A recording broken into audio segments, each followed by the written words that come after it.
السلام عليكم ورحمة الله وبركاته. إن الحمد لله نحمده ونستعينه ونستغفره ونؤمن به ونتوكل عليه ونعوذ بالله من شرور أنفسنا ومن سيئات أعمالنا.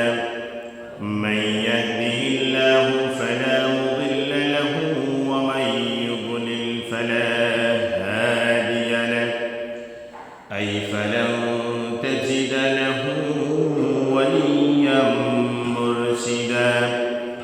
ونشهد أن لا إله إلا الله وحده لا شريك له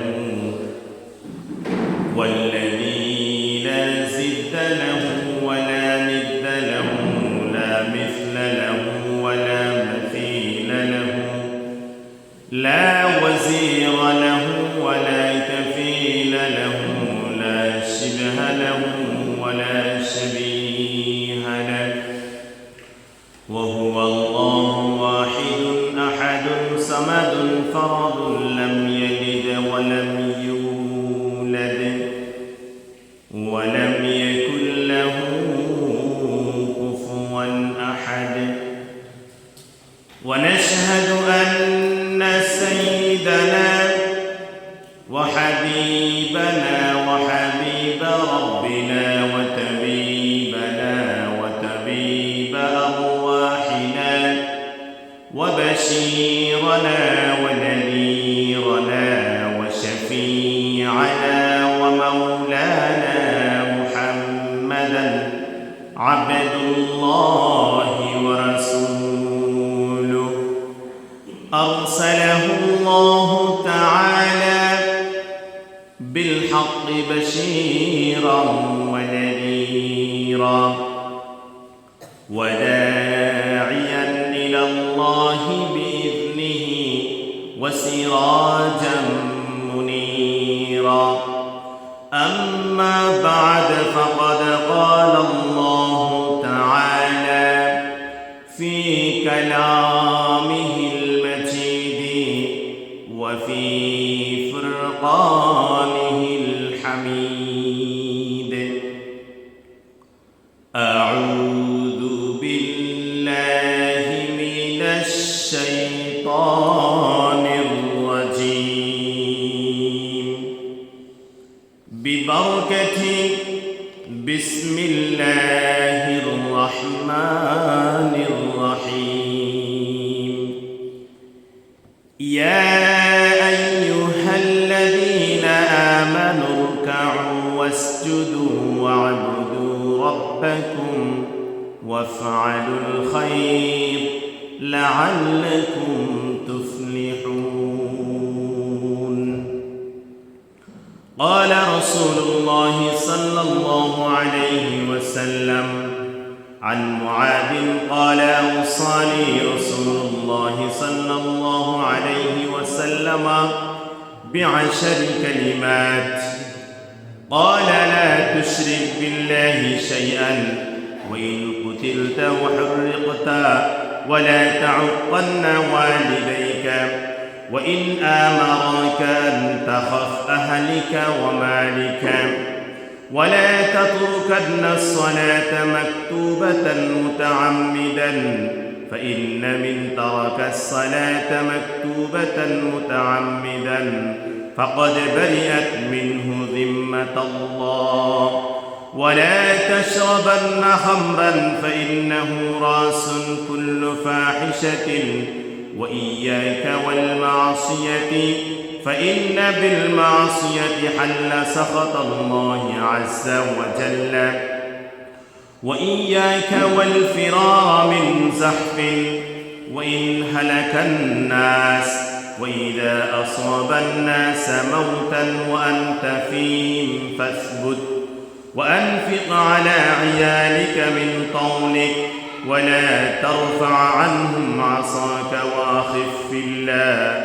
رواه أحمد ومشكت وقال الله تعالى في شان حبيبه مخبرا وآمرا إن الله وملائكته يصلون على النبي يا أيها الذين آمنوا صلوا عليه وسلموا تسليما اللهم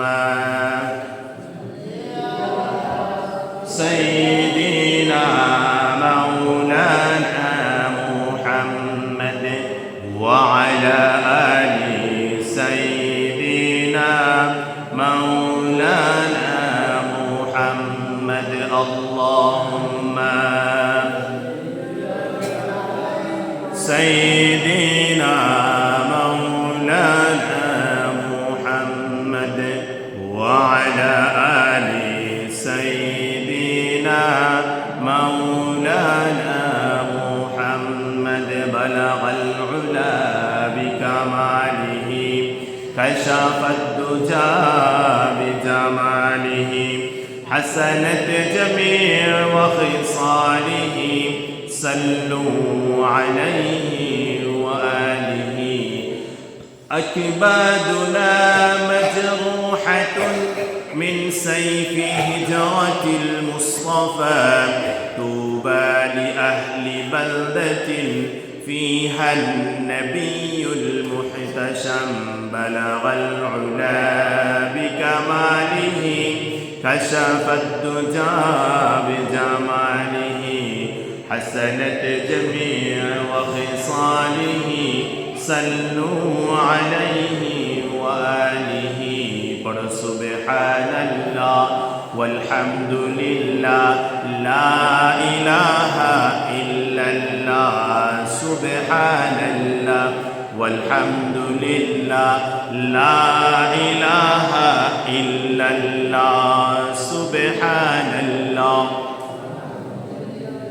لا إله إلا الله سبحان الله والحمد لله لا إله إلا الله لا إله إلا الله لا إله إلا الله لا إله إلا الله لا إله إلا الله محمد رسول الله সকলে বলি সাল্লাল্লাহু আলাইহি ওয়াসাল্লাম আলহামদুলিল্লাহ সুম্মা আলহামদুলিল্লাহ ঐতিহ্যবাহী বাংলাদেশের চট্টগ্রামের লোহাগাড়া উপজেলার লোহাগাড়া সদর ইউনিয়নের উকিলারপাড়া জামে মসজিদ অত্র মসজিদে যে মহান রব্বুল ইজ্জত আহকামুল হাকিমিন পরওয়ারদিগার আলম আমাদেরকে সুন্দর রেখে সুস্থ রেখে আজকের এই পবিত্র 23 রবিউস সানি চতুর্থ জুমা 1444 হিজরি 18 নভেম্বর 2022 ইংরেজি 3 অগ্রহায়ণ 1429 বাংলা আজকের এই দিবসে জুমার আজান হওয়ার সাথে সাথে যিনি আমাদেরকে সুন্দর রেখে সুস্থ রেখে তার নৈকট্য হাসিলের জন্যে মসজিদে আসার সুযোগ করে দিয়েছেন সেই মহামুনিবের দরবারে তার শিকার ভাষায় সকলে বলি আলহামদুলিল্লাহ। দরুদে প্রেরণ করছি বিশ্ব মানবতার মুক্তির দিশারি সৈয়দুল কওনাইন সুলতানে দারাইন রহমতুল লিল আলামিন রসুল আরবি বিশ্বনবী দু জাহানের সরদার, যিনি অন্ধকারাচ্ছন্ন সমাজকে আলোকিত করার জন্যে হেদায়তের আলোকবর্তিকা নিয়ে স্বয়ং আল্লাহ রাব্বুল আলামিনের পক্ষ থেকে মানুষের মাঝে আবির্ভূত হয়েছেন হযরতে মুহাম্মদুর রাসূলুল্লাহ সাল্লাল্লাহু আলাইহি ওয়াসাল্লাম। আত্মার মাগফিরাত কামনা করছি সাইয়্যিদিনা আদম আলাইহিস সালাতু ওয়াস সালাম থেকে শুরু করে ঈসা রূহুল্লাহ পর্যন্ত, পরবর্তীতে যত সাহেবিন, তাবেঈন, তবে তাবেঈন, আইম্মাই মুজতাহিদিন, খুলাফায়ে রাশিদিন, যত হাফেজ, কারি, মুহাদ্দিস, মুফাসসির পৃথিবী থেকে বিদায় নিয়েছেন, খাস করে ইউপিলার পাড়ার চতুর্পার্শ্বের যত মুরব্বীগণ আমাদের কাছ থেকে বিদায় নিয়েছেন। গত কয়েকদিন আগে আপনাদের এই এলাকার একজন মহিলা, আমাদের সম্মানিত প্রিয় ভাই আইয়ুব ভাই, কুতুব ভাই, ওনারা 6 ভাই আছেন, ওনাদের আম্মা যান আপনাদের কাছ থেকে বিদায় নিয়েছেন। আপনারা জানেন ওনার জানাজার মাঠে অনেক মুসল্লিরা, অনেক আত্মীয় স্বজন, এলাকাবাসী উপস্থিত ছিলেন। ঠিক ওই অবস্থায় আমিও বলেছি এবং আপনাদের এই এলাকার একজন আলেম, দায়ী ইলাল্লাহ, ডক্টর মাহমুদুল হক উসমানী সাহেব, উনিও বলেছেন, আমরা জানি একজন মানুষ মৃত্যুবরণ করার পরে তার সাথে পৃথিবীতে আর কোনো সম্পর্ক থাকে না। ওই মানুষের রেখে যাওয়া 3টি কাজ সে মৃত্যুর পরেও ওই 3টি কাজ থেকে কবরে গিয়েও কল্যাণ লাভ করতে পারে। একটি হচ্ছে ইলমুন নাফিআ, উপকারী ইলম, যে নিজে অর্জন করেছে, মানুষের কাছে তা বিতরণ করেছে, ইলমুন নাফিআ। দ্বিতীয়টি হচ্ছে ওয়ালাদ সালেহ, নেককার সন্তান, যে সন্তান মাতা পিতার জন্য মাগফিরাত কামনা করেন। আল্লাহুম্মা রাব্বিরহামহুমা কামা রাব্বায়ানি সাগীরা। রাব্বুল আলামিন, আমি ছোটকালে আমার মাতা পিতা আমাকে কষ্ট করে যে লালন পালন করেছেন, আপনিও তাকে তোমার রহমতের চাদর দিয়ে তোমার রহমতের ভিতরে তুমি ঢেকে রাখো। তুমিও তাকে ঠিক সেভাবে তোমার আপন বান্দা হিসেবে গ্রহণ করে নাও। আর তৃতীয়টি হচ্ছে যে মানুষ পৃথিবীতে থাকা অবস্থায় মাথার ঘাম পায়ে ফেলে তার পরিশ্রমের সম্পদ দিয়ে, টাকা দিয়ে সাদগায়ে জারিয়া করে গিয়েছেন, যেই সাদগা দ্বারা কিয়ামত পর্যন্ত তিনি মৃত্যুবরণ করার পরে কবরের মধ্যে তার সওয়াব যেতে থাকবে। যতদিন পর্যন্ত মানুষ এই পৃথিবীতে দেখে সেই সাদগায়ে জারিয়া থেকে উপকার লাভবান হবে, উপকার ভোগ করবেন, ততদিন পর্যন্ত ওই মৃত্যুবরণ করা সাদগায়ে জারিয়া করে মরে যাওয়া ওই মানুষের কবরে এই সাদগায়ে জারিয়ার সওয়াব যেতে থাকবে। সুবহানাল্লাহ। এই মহিলা, বয়োবৃদ্ধ মহিলা, অনেক বয়স হয়ে তিনি মৃত্যুবরণ করেছেন। মৃত্যুর পূর্ব মুহূর্তে চটপট করেছেন। তিনি সবসময় বলেছেন, আমাদের এই মসজিদের সম্মানিত ইমাম সাহেব মাওলানা শাহ আলম সাহেবকেও তিনি বলেছেন, এবং আত্মীয় হওয়ার কারণে ডক্টর মাহমুদুল হাসান সাহেব, মাহমুদুল হক উসমানী সাহেব, ওনাকেও বলেছেন যে এই মসজিদের যতটুকু জায়গা লাগে, এই পাশে যে জায়গাটুকু আছে, আমার সে অংশটুকু মসজিদের জন্য দান করে দাও না। কখন দিবা? আমি তো মনে হয় শেষ সময়ে চলে এসেছি, তোমরা যদি না দাও তাহলে আমার এই বৃদ্ধ বয়সে আমি আর কি করতে পারি? এই মসজিদের জন্য এই জায়গাটুকু তোমরা দিয়ে দাও। সুবহানাল্লাহ। আজকে সেই মহিলা কবরস্থানে শায়িত আছেন। আল্লাহ তাআলা তার জীবনের সমস্ত গুনাহগুলো ক্ষমা করে দিয়ে তাকে জান্নাতের আলা মাকাম নসিব করুক। সকলে বলেন আমিন। প্রিয় উপস্থিত মুসল্লি সাহেবান, আপনাদের সামনে যে কোরআনের অংশ একটি আয়াত তিলাওয়াত করেছি, ইয়া আইয়ুহাল্লাযীনা আমানু রকাউ ওয়াসজুদু ওয়া'বুদু রাব্বাকুম ওয়াফআলুল খায়র লাআল্লাকুম তুফলিহুন। এই আয়াতের অর্থ হচ্ছে, ওহে ঈমানদারেরা, ইয়া আইয়ুহাল্লাযীনা আমানু, তোমরা যারা ঈমান এনেছো, পরকালকে বিশ্বাস করো, আল্লাহকে বিশ্বাস করো, আল্লাহর রাসূলকে বিশ্বাস করো, পরকালীন জবাবদিহিতাকে বিশ্বাস করো, তাদেরকে সম্বোধন করে বলা হচ্ছে, ইয়া আইয়ুহাল্লাযীনা আমানু রকাউ ওয়াসজুদু ওয়া'বুদু রাব্বাকুম ওয়াফআলুল খায়র লাআল্লাকুম তুফলিহুন।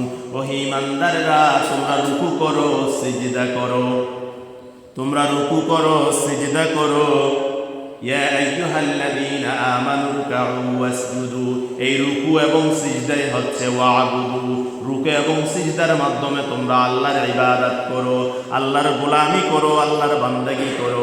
যদি তোমরা এই রুকু এবং সিজদার মাধ্যমে আল্লাহর ইবাদত করতে পারো, তোমাদের এই হোজাগতিক জীবনকে ইবাদতের মাধ্যমে কাটিয়ে দিতে পারো, পাশাপাশি ওয়াফআলুল খায়র, পৃথিবীতে যেগুলো আমার বিবেক দ্বারা কোরআন এবং হাদিসের সমন্বয়ে ভালো কাজ সাব্যস্ত হয়েছে, ভালো কাজ মানুষের মাঝে বিবেচিত হয়েছে, যে কাজ দ্বারা আল্লাহর সন্তুষ্ট অর্জন করা যায়, রাসূলের সন্তুষ্ট অর্জন করা যায়, আল্লাহর নির্দেশিত পন্থায় রাসূলের দেখানো পথে যে কাজ সম্পাদন করা হয়, ওই কাজকে বলা হয় ওয়াফআলুল খায়র, ভালো কাজ, উত্তম কাজ, কল্যাণমূলক কাজ।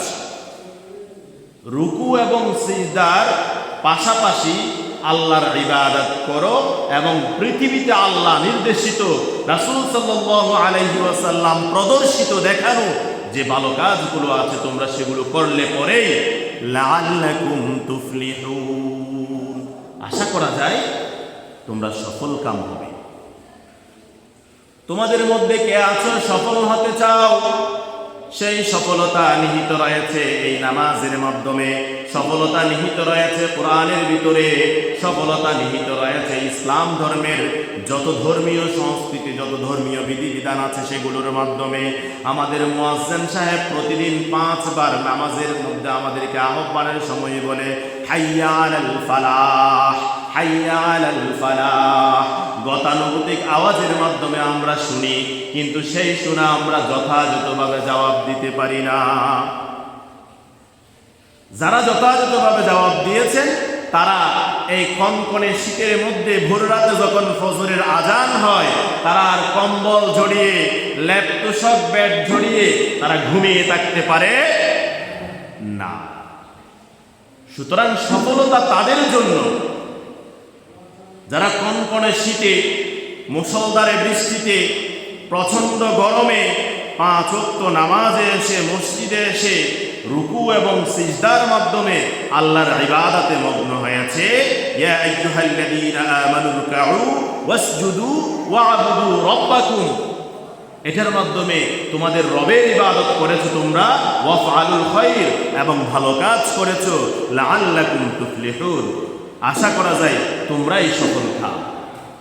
প্রিয় ভাইরা, এই নামাজের গুরুত্ব বলতে গিয়ে আল্লাহ রাসূল সাল্লাল্লাহু আলাইহি ওয়াসাল্লাম হযরত মুআজ ইবনে জাবালকে যে 10টি উপদেশ দিয়েছেন, তন্মধ্যে দ্বিতীয় উপদেশটি ছিল, তৃতীয় উপদেশটি ছিল নামাজের উপদেশ। এই নামাজ সব শ্রেণীর, ধনী গরিব, কালো সাদা, সর্বশ্রেণীর প্রাপ্তবয়স্ক ইমানদার মানুষের উপরে ফরজ। নামাজ যে ছেড়ে দিয়েছে সে দিন থেকে দূরে সরে গিয়েছে। সুতরাং আল্লাহ তাআলা রুকু এবং সিজদার মাধ্যমে 5 ওয়াক্ত নামাজ নিজের ব্যক্তিগত জীবনে, পারিবারিক জীবনে, পরিবারের মধ্যে, সমাজের মধ্যে প্রতিষ্ঠা করার আপ্রাণ আমৃত্যু পর্যন্ত সচেষ্ট থাকার তৌফিক দান করুক, আমিন। প্রিয় উপস্থিত মুসল্লি সাহেবান, বলছিলাম গত জুমায় হযরত মুআজ ইবনে জাবাল রাদিয়াল্লাহু তাআলা আনহুকে বিশ্বনবী সাল্লাল্লাহু আলাইহি ওয়াসাল্লাম 10টি উপদেশ দিয়েছেন। কয়টি উপদেশ দিয়েছেন? 10টি। গত জুমায় যারা শুনেছেন, আমার এক মুরব্বী প্রায় সময় বলে যে গত জুমায় 5টি বলেছেন, এই জুমায় আর 5টি বলতে হবে। গত জুমায় 5টি বলেছিলেন, ওখান থেকে আর বাকি 5টি এই জুমায় বলতে হবে। আমি যে ঠিক আছে, শুনেন তাহলে। গত জুমায় যে 5টির কথা বলেছিলাম, কার কার স্মরণ আছে? হাত তুলে দেখান তো। মাশাআল্লাহ, যাদের স্মরণ আছে আল্লাহ তাআলা তাদের স্মরণ শক্তি আরো বাড়িয়ে দিক এবং এই মতে আমল করার তৌফিক দান করুক। আমি আবার স্মরণ করাই দিচ্ছি। আন মুআদিন قال أوصاني رسول الله صلى الله عليه وسلم ب10 كلمات হযরত মুআজ ইবনে জাবাল রাদিয়াল্লাহু তাআলা আনহু বলেন, আমি বিশ্বনবী সাল্লাল্লাহু আলাইহি ওয়াসাল্লাম থেকে 10টি উপদেশ বাক্য শুনেছি। 1 নাম্বার, ক্বালা লা তুশরিক বিল্লাহি শাইআন, তোমরা আল্লাহর সাথে কাউকে কখনো কোনো অবস্থাতেই শরীক করিও না। ওয়া ইন কুতিলতা ওয়া হুররিতা, যদিও বা তোমাকে হত্যার ভয় দেখানো হয়, পুড়িয়ে মারার ভয় দেখানো হয়, অর্থাৎ যত কঠিন অত্যাচার, জুলুম, নির্যাতন, ফাঁসির ভয় তোমাকে দেখানো হোক না কেন, তুমি কোনো অবস্থাতে আল্লাহর সাথে, আল্লাহর একান্ত যে মৌলিক বিষয়গুলো আছে সে বিষয়ের সাথে, আল্লাহ সত্তার সাথে কোনো কিছুকে শরীক করিও না। একই সাথে কোরআনের রেফারেন্স সূরা নিসার 36 নম্বর আয়াতের কথা বলছিলাম, ওয়া'বুদুল্লাহ, তোমরা আল্লাহর ইবাদত করো, ওয়ালা তুশরিক বিল্লাহ, ওয়া'বুদুল্লাহি ওয়ালা তুশরিক বিল্লাহি শাইআন ওয়ালা তুশরিক বিহি শাইআন ওয়া বিল ওয়ালিদাইনি ইহসানা। সেখানেও পরবর্তী কথা বলা হয়েছে মা বাবার সাথে সদাচরণ করার জন্য। এ হাদিসেও পরবর্তী কথা বলা হয়েছে মা বাবার সাথে সদাচরণ করার জন্য। ওয়ালা তাউক্কালনা ওয়ালিদাইনি, মাতা পিতার অবাধ্য হয়ো না। দ্বিতীয় নাম্বার উপদেশ হচ্ছে তোমরা মাতা পিতার কি হবে না, অবাধ্য হবে না। যদিও বা ওয়াইন আমারকা, তারা যদি নির্দেশ দেয়, তারা যদি তোমাকে বলে আনতাখরুজা, যে তুমি বের হয়ে যাও, মিন আহলিকা ওয়া মালিকা, তোমার এই পরিবার ছেড়ে, তোমার বউ বেটি ছেলে মেয়ে ছেড়ে, তোমার এই সম্পদ ছেড়ে তুমি বের হয়ে যাও। সম্পদ থেকে যদি তাকে বঞ্চিত করা হয়, পরিবার থেকে যদি বের করে দেওয়া হয়, তাহলে তুমি তোমার মাতা পিতার এর পরেও তুমি অবাধ্য হতে পারবা না। কারণ অনেক কষ্ট করে লালন পালন করে তোমার মাতা পিতা তোমাকে মানুষের মতো মানুষ করেছেন। তোমার মা 10 মাস 10 দিন গর্ভধারণ করে পৃথিবী তোমাকে দেখিয়েছেন। তোমার বাবা মাথার ঘাম পায়ে ফেলে পরিশ্রমের উপরে পরিশ্রম করে, কাক কোটা গরমের মধ্যে, পিঠ পাটা রোদের মধ্যে কাজ করে মাথার ঘাম পায়ে ফেলে তোমাকে পরিশ্রম করে মানুষ করেছে। সুতরাং আমার এক মুরব্বী বলতেন তার ছেলেকে যে তোমার এই হাত আমার হাত, তোমার এই পা আমার পা, তোমার এই চোখ আমার চোখ, অর্থাৎ আমি যদি পৃথিবী তোমাকে না দেখাতাম তুমি এই পৃথিবীতে আসতে পারত না। উনি ওনার ভাষায় বলেছে আর কি। সুতরাং এই মাতা পিতা যদি না হতো, এই মাতা পিতা ছাড়া এই পৃথিবীতে কেউ এসছে এরকম কোনো নজির আছে? আছে? যদি পিতার পরিচয় না থাকে তাদেরকে আমরা সামাজিকভাবে বিশ্রী ভাষায় বলি যার সন্তান, ঠিক কিনা? সুতরাং যে মানুষের মাতা পিতার মাতৃক পৈতৃক পরিচয় আছে ওই মানুষ হচ্ছে সুসন্তান। সুসন্তান কখনো মাতা পিতার অবাধ্য হতে পারে না। তৃতীয় নাম্বার উপদেশ হচ্ছে ওয়ালা তাতরুকান্নাস সালাতা মাকতুবাতান, কখনো ইচ্ছাকৃতভাবে তুমি তোমার জীবনের মধ্যে জ্ঞান ফেরার পর থেকে, হুঁশ ফেরার পর থেকে মৃত্যু পর্যন্ত যতদিন তুমি পৃথিবীতে বেঁচে থাকবে ইচ্ছাকৃতভাবে 1 ওয়াক্ত নামাজও ছেড়ে দিবা না। সুবহানাল্লাহ।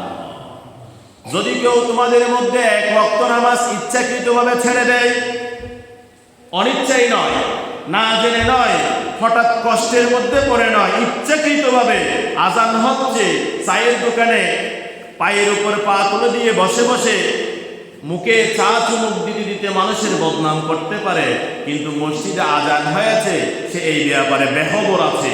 এরকম অনেক মানুষ আমাদের সমাজে আছে না? না, ইচ্ছাকৃতভাবে নামাজ ছেড়ে দেয়, এরকম অনেক মানুষ আমাদের এখানে আছে। যারা ইচ্ছাকৃতভাবে নামাজ ছেড়ে দিবে তাদের উপর থেকে রাব্বানিয়া, তোমার উপর থেকে আল্লাহর জিম্মাদার উঠে যাবে না। নাউযুবিল্লাহ। কোন ব্যক্তি যদি ইচ্ছাকৃতভাবে নামাজ ছেড়ে দেয় ওই ব্যক্তির উপর থেকে আল্লাহর জিম্মাদার উঠে যাবে। সুতরাং যেই ব্যক্তি ইচ্ছাকৃতভাবে নামাজ ছেড়ে দিলে অন্যত্তরে আসছে সে দিন থেকে অবিশ্বাসীদের দলে চলে গিয়েছে। নাউযুবিল্লাহ। আমরা যতদিনে পৃথিবীতে বেঁচে থাকবো, হুঁশ থাকবে, ঈমান থাকবে, আকল থাকবে, মৃত্যু পর্যন্ত রব্বুল আলামিন আমাদের বাস্তব জীবনে নামাজকে প্রতিষ্ঠা করার তৌফিক দান করুক। সকলে বলেন আমিন। চতুর্থ নাম্বার উপদেশ ওয়ালা তাশরাবান্না খামরান, তোমরা নেশা জাতীয় দ্রব্যাদি গ্রহণ করবা না। মদ খাবে না, ইয়াবা খাবে না, যত ধরনের নেশা জাতীয় দ্রব্যাদি আছে যে নামেই হোক না কেন, ইমানদার কখনো এই নেশা জাতীয় দ্রব্যাদি গ্রহণ করতে পারে না। হাদিসের ভাষায় বলা হয়েছে ফাইন্নাহু রাসুন কুল্লা ফাহিশাতিন। ফাহিশা মানে বেহায়াপনা, অশ্লীলতা। বেহায়াপনা, অশ্লীলতার মাথা মূল হচ্ছে এই মদ, শরাব, গাঁজা, ইয়াবা, যত ধরনের নেশা জাতীয় দ্রব্য আছে এগুলো যদি কোনো সুস্থ মানুষ কখনো গ্রহণ করে, ওই সুস্থ মানুষ তার মাথা, ব্রেন এক ধরনের আমতা আমতা করে ভিন্ন ভিন্ন ভাষায় ভিন্ন ভিন্ন ভাবে কথা বলে, তার মেজাজ আর ঠিক থাকে না, ঠিক না? সুতরাং এই জন্য যত ধরনের নেশা জাতীয় দ্রব্য আছে এগুলো গ্রহণ না করাটাই হচ্ছে একজন মুমিন মুসলমান, মুমিন বান্দার পরিচয়। বিশ্বনবী সাল্লাল্লাহু আলাইহি ওয়াসাল্লাম বলেছেন ওয়ালা তাশরাবান্না খামরান, তোমরা যত ধরনের নেশা জাতীয় দ্রব্য আছে সেগুলো তোমরা পরিহার করো, সেগুলো তোমরা ছেড়ে দাও। ফাইন্নাহু রাসুন কুল্লা ফাহিশা, যত ধরনের বেহায়াপনা আছে, অশ্লীলতা আছে, সব অশ্লীলতা বেহায়াপনা খুলে দেয় তোমাকে এই নেশা জাতীয় দ্রব্য। নেশা জাতীয় দ্রব্য হচ্ছে ফাহিশা কাজের, খারাপ কাজের দরজা। খারাপ কাজের দরজা খুলে দেওয়ার জন্য এই নেশা। সুতরাং যে ব্যক্তি নেশা জাতীয় দ্রব্য থেকে বেঁচে থাকতে পারলো, সে বেহায়াপনা, অশ্লীলতা থেকে, খারাপ কাজ থেকে বেঁচে থাকতে পারলো। এবার আসুন পঞ্চম নাম্বার যে উপদেশ বিশ্বনবী সাল্লাল্লাহু আলাইহি ওয়াসাল্লাম মুআয ইবনে জাবালকে দিয়েছেন, ওয়া ইয়্যাকা ওয়াল মাসিয়াতি ফাইন্না বিল মাসিয়াতি হাল্লা সাখাতুল্লাহি আযজা ওয়া জাল্লা। যত ধরনের গুনাহ আছে সব গুনাহ থেকে বেঁচে থাকার জন্য চেষ্টা করবেন। কেননা কোনো মানুষ যদি কোনো গুনাহে লিপ্ত হয়, সাথে সাথে আল্লাহর রাগ বেড়ে যায়, ক্রোধ বেড়ে যায়। ফাইন্না সাখাতা আযজা ওয়া জাল্লা। আপনি যদি আল্লাহকে রাগান্বিত করতে চান তাহলে গুনাহের কাজ করবেন, নাউযুবিল্লাহ। আল্লাহর রাগ থেকে বাঁচতে চান, আল্লাহর দয়া মেহেরবানি পেতে চান, তাহলে সব ধরনের গুনাহ থেকে বিরত থাকার জন্য চেষ্টা করবেন। আল্লাহ তাআলা আমাদেরকে তৌফিক দান করুক, আমিন। কারণ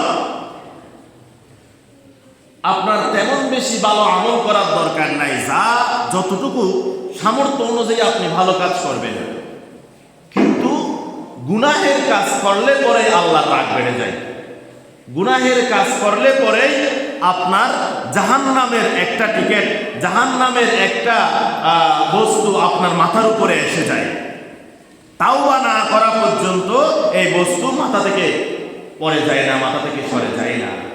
সুতরাং প্রিয় ভাইয়েরা, জেনে না জেনে, ইচ্ছায় অনিচ্ছায়, প্রকাশ্যে গোপনে আমরা আমাদের জীবনে অনেক গুনাহ করেছি। এই গুনাহ থেকে পরিত্রাণ পাওয়ার অন্যতম মাধ্যম হচ্ছে তাওবা। তাওবা করতে হবে বেশি বেশি, আল্লাহর কাছে ক্ষমা চাইতে হবে এবং গুনাহ থেকে বিরত থাকতে হবে। ষষ্ঠ নাম্বার বিষয়, ওয়া ইয়্যাকা ওয়াল ফিরার মিনাজ যাহফি, যে জিহাদের ময়দান থেকে তোমরা পলায়ন করবা না। ওয়া ইন্না হালাকান নাস, যদিও বা বেশিরভাগ মানুষ ক্ষতিগ্রস্ত হয়, বেশিরভাগ মানুষ মরে যাচ্ছে, বেশিরভাগ মানুষ ক্ষতিগ্রস্ত হচ্ছে। এখন এগুলা উপদেশগুলা, প্রত্যেকটা উপদেশ এক একটা বিশাল সমুদ্র বিষয়। যেমন প্রথম বিষয় লা তুশরিক বিল্লাহ, এই শিরকের বিশাল একটা অধ্যায়। দ্বিতীয় বিষয় ওয়ালা তাউক্কান্না ওয়ালিদাইক, মাতা পিতার সাথে সদ্ব্যবহার, এটাও বিশাল একটা বিষয়। ওয়ালা তাতরুকান্না সালাত, নামাজ তরক করা থেকে বিরত থাকা। ওয়ালা তাশরাবান্না খামরান, যে নেশা জাতীয় দ্রব্যাদি গ্রহণ না করা। ও ইন্নাল মাসিয়া, এবং সব ধরনের গুনাহ থেকে বেঁচে থাকা। ও ইন্নাল ফিরারা মিনাজ যাহফি ও ইন্না হালাকান নাস, জিহাদের ময়দান। এখন আমরা জিহাদ মানে বুঝি অশ্বারোহী হয়ে, ঘোড়ার উপরে সওয়ার হয়ে, বিশাল তলোয়ার নিয়ে কাফেরদের বিরুদ্ধে যুদ্ধ করা, সেটাকে আমরা জিহাদ বুঝি না। না, সময়ে যুগে সকল কাজের ধরন পাল্টে গেছে, চেঞ্জ হয়ে গেছে। এখন আপনার জিহাদ হচ্ছে ছোট ছোট সব প্রচেষ্টা, তাগুতের বিরুদ্ধে সব প্রচেষ্টা চালিয়ে যাওয়াটাই হচ্ছে সত্যের পক্ষে কথা বলাটাই হচ্ছে আসল জিহাদ, ঠিক কিনা? তন্মধ্যে 1 নাম্বার, নিজের ইচ্ছা যদি শয়তানি ইচ্ছা হয়, নিজের মনের তাড়না, নফসের তাড়না যদি শয়তানি তাড়না হয়, সেই তাড়না থেকে বিরত থেকে আল্লাহ নির্দেশিত পন্থা, রাসূলের প্রদর্শিত পন্থা অবলম্বন করাটা হচ্ছে আসল জিহাদ। ওহে যুবক ভাইয়েরা, এখানে বলা হয়েছে জিহাদের ময়দান থেকে পলায়ন না করা।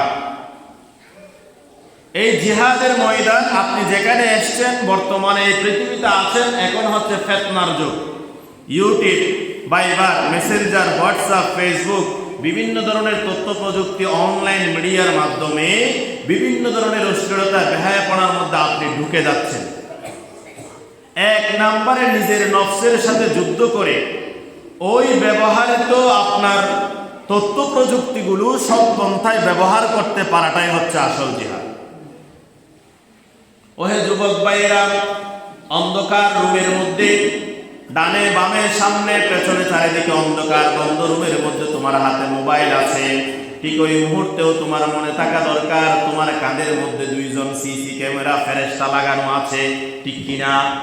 এবং সেই সাথে আরশ আজিম থেকে আল্লাহ রাব্বুল আলামিন ইন্নাল্লাহা কানা আলাইকুম রাকিবা, রাকিবা হচ্ছেন উনি যিনি পুঙ্খানুপুঙ্খভাবে বিশ্লেষণ করে কোনো বিষয়ে বাদ না করে পর্যবেক্ষণের আওতাভুক্ত রাখতে পারেন, তিনি হচ্ছেন রাকিবা, আল্লাহ তাআলা।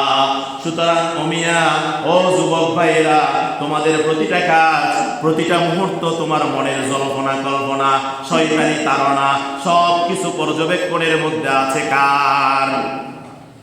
এই পর্যবেক্ষণে এই থাকাটা আপনার মনের ভিতরে লালন করে আপনার শয়তানি ওয়াসওয়াসা থেকে বেঁচে থেকে, শয়তানি কুপ্রবৃত্তি থেকে বেঁচে থেকে নিজের জীবন গড়তে পারাটাই হচ্ছে আসল জিহাদ।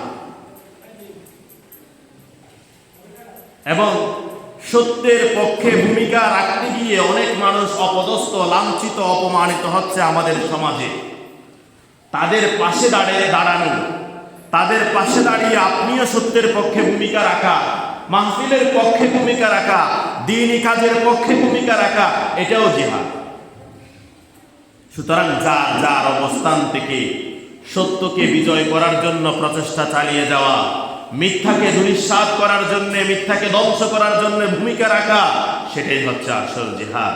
এই হাদিসের মধ্যে 6 নাম্বার যে উপদেশ হযরত মুআজ ইবনে জাবাল রাদিয়াল্লাহু তাআলা আনহুকে বিশ্বনবী দিয়েছেন, সেটি হচ্ছে জিহাদের ময়দান থেকে পলায়ন না করা।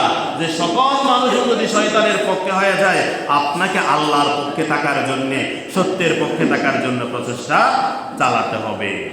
7 নাম্বার, ওয়াইদা আসাবান নাসা মাউতান ওয়া আনতা ফীহিম ফাসবুত। কিছুদিন আগে আমাদের এখানে মহামারী আসছিল, করোনা আসছিল। মাঝে মাঝে এরকমও মহামারী হয়, এক সমাজে হয়েছে আরেক সমাজে নাই, এক দেশে হয়েছে আরেক দেশে নাই। মহামারী অবস্থায় মৃত্যুর ভয়ে আপনি ওই এলাকা ত্যাগ করে অন্য এলাকায় চলে যেতে পারবেন না। ওই এলাকায় যারা মহামারীতে পতিত হয়েছে, ওই যারা অসুস্থ হয়েছে, যারা বিভিন্ন ধরনের এই মহামারীর কারণে আক্রান্ত হয়েছে, তাদের সেবা শুশ্রূষা করা এবং নিজেকে শক্তভাবে আল্লাহর উপরে বিশ্বাস করে স্থান ত্যাগ না করা, এটাও এই হাদিসের মধ্যে উপদেশ দেওয়া হয়েছে।